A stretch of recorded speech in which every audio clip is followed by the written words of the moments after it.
I wanted to talk about something really quickly. So this last week, I may have mentioned this a couple of times, maybe not, I can't remember. I listened to a podcast called Words and Numbers. And they're two gentlemen that have, run this podcast for the,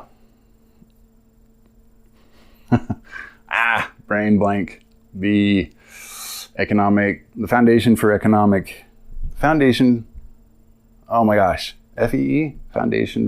Education. Is that it? I think that's it. Okay, so that's who these two gentlemen are. They're fascinating people to listen to. They make a lot of good points. They're very objective. But when they do, kind of teeter into the, opinion zone, I can't say I agree with them on everything, but I agree with their approaches. I agree with how they approach topics and analyze them and dissect them and, put them through the ringer. So, if you don't listen to them, if you're interested in economics, I would highly suggest listening to their podcast, at least giving it a shot. It's very interesting. Okay, so their podcast, it wasn't this last one. It was one I had accidentally missed. And so I was going through all my podcast lists the other day, and I realized that I had missed that particular episode. So I hit play. It was the episode called something like Why You Can't Sue the Police, something along those lines. So I started listening to it, and not directly tied to the topic, kind of in a sort of leading up, kind of weird centerpiece, I guess. They started to talk about the implications of kind of the moral dilemma that we're in. You have people that are getting COVID and, developing the symptoms, getting sent to the hospital. And then you have, your as of yet undetermined percentage that end up dying. So they brought up kind of an interesting quandary we're all sort of dealing with right now. And it's a really tough thing to sort of kind of, try to reason out. And that is that you have your people that are dying and people that are getting sick. And you have the economic cost of that. And so we are stuck in this kind of situation where we are sort of looking at the balance and trying to decide the cost of what a life is worth. Really, that is where it comes down to. And so you have kind of this atmosphere that is sort of, how do you want to say this?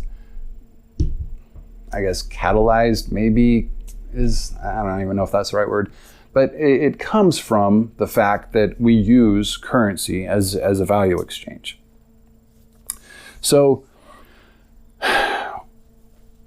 we're in a situation where we are literally trying to, decide what a human life is worth, where we're trying to decide whether or not to let people go back to work, and is that going to be worth it? It'll be worth it if, we lose another 0.03%, we add a 0.03% to the death tally. Is that worth it? And it's a really weird thing to ask. But it's also kind of necessary in the situation that we're in. So I just want to kind of reiterate what I've already said in the previous episodes, that under a system where you have money and you have a situation like this, you are forced to make a value decision of life how much life is worth versus how much money you're willing to lose. And that puts people in a situation where they have to make a moral decision, as to who possibly dies. Well, that's kind of a problem. And from their perspective, they were saying it's not a moral decision. And when you're looking at it objectively, it's not. It's a matter of fact, what is going to end up giving us the best return, sort of a thing. Not return. What is going to end up causing us to lose less?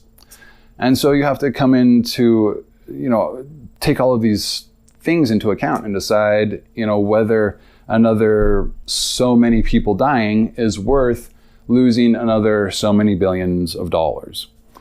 And it's just a decision that, even though there's a sort of rational way to look at this, because of what money is, because of what it represents, it really does turn things into a moral question. It just does. Because it's not directly proportionate to what a life, the value dimensions of what a life is. You're dealing with something that could represent many things, including, and not just represent many things, but can be converted into many things and manipulated in so many hundreds of billions of different ways, that you're not just weighing, life against life. You're weighing life against economic prosperity and who gets to eat and, your home, your bed, all the nice things, all the stuff that money can buy. It's not a one-to-one value comparison. They're two completely separate things. And I think that's a problem that currency introduces. No, I don't think it's a problem. I know this is a problem that currency introduces. Now, if we were to look at a situation like this first of all, we already know that under an economy, unless things were just so terribly out of control, under an economy, specifically under a STEM economy, in such a situation, first of all, I'm like 96% confident we wouldn't end up in a situation like this under a STEM economy. But if a situation like this were to escalate and elevate into the point where we are basically dealing with the exact same situation, but under a STEM economy, you don't have to reduce, your decision-making calls to a value, to a life value comparison. Instead, you're breaking it down to a life-to-life comparison, which it makes things so much easier to deal with. You're basically taking things down to, and this still isn't a simple case to deal with, a simple scenario to deal with, but the trolley thought experiment. So you have we have the lives that have already lost, and then we've got the lives that we are going to lose if we just all go back to work and keep trucking on and doing what we're doing and bring everything back up to speed. You have a certain amount of lives you're going to lose there.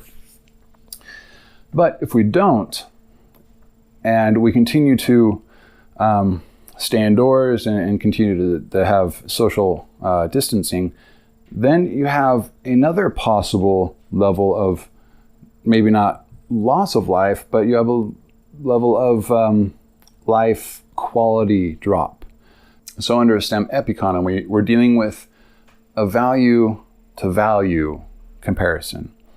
And now we're looking at, okay, if we bring production all the way back up, ramp it back up, how many lives are we at risk for losing? And then we have to kind of weigh that against, okay, if we don't bring production all the way back up, are we going to be able to produce enough food and materials to sustain the populace, even at minimal levels for a little while? Are we going to have what's necessary to sustain the population? Now, if things got really bad and food and medicines, necessary products drop to the point where we do begin to have a loss of life due to not enough food or not enough medicine or not enough whatever else it may be that turns out to be vital to life if it got to that point. But now you have a much more even value comparison. You can look at both of these things and say, well, it doesn't look like we're going to lose lives over here. Now, over here, if we ramp production back up, we're going to lose more lives.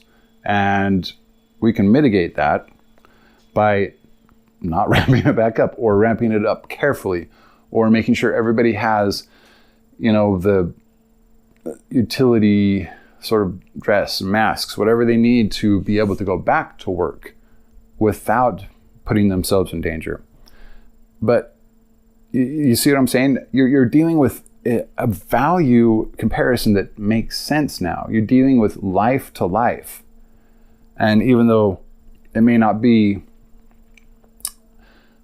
in the situation we're in right now, it wouldn't be, a life loss to life loss. But you're talking about life loss to quality of life loss, or, devaluation, with maybe a couple of deaths, related to not enough food and products being propagated throughout the society. But there's no, do you see what I'm saying? You don't have money, which is a substitute for any number of things, which makes it difficult to put a price on a human life. How crazy is that? That we are trying to decide how much money is worth the value of a life. So, and yeah, that's a problem. It's a problem because you can't make that comparison. They're not the same value dimensions. They're completely different things. Even though money, because of how we have our economy structured and our society designed, has, an impact, or, it's such a weird thing. It is so, money, good God, what a weird, crazy idea. But you see what I'm saying, right? You see the difference. You see the difference between trying to put a price on someone's life versus trying to decide, okay, how where are we going to lose fewer lives? What direction do we go to lose the fewer amount of lives? It's life to life. It's life to life and maybe value of life, depending on the situation. But you're not trying to put a price tag on it. It's an equal comparison. It's life to life, stone to stone, bird to bird, cherry to cherry, whatever you want to use as your comparison. But it's not apples to oranges. It's not two completely separate value dimensions that really you can't equate to each other. Sure, you can say, well, a dollar bill can money you can equate to anything. That's its purpose. But the problem is that's its purpose, is to equate it to anything, including a life. which makes it a very difficult. You're not equating life to life. You're equating life to maybe life, but maybe a new truck, maybe, a new boat, maybe a bunch of food or whatever else. It's not directly related to life, which makes this a moral problem.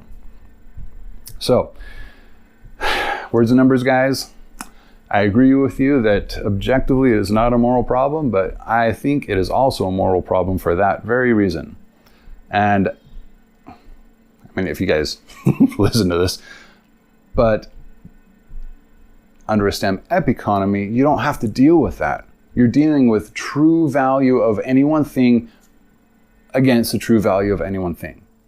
You're dealing with value, okay? You're dealing with value dimension comparisons. They're the same value dimensions. There's nothing different about it and nothing that makes it into a moral issue.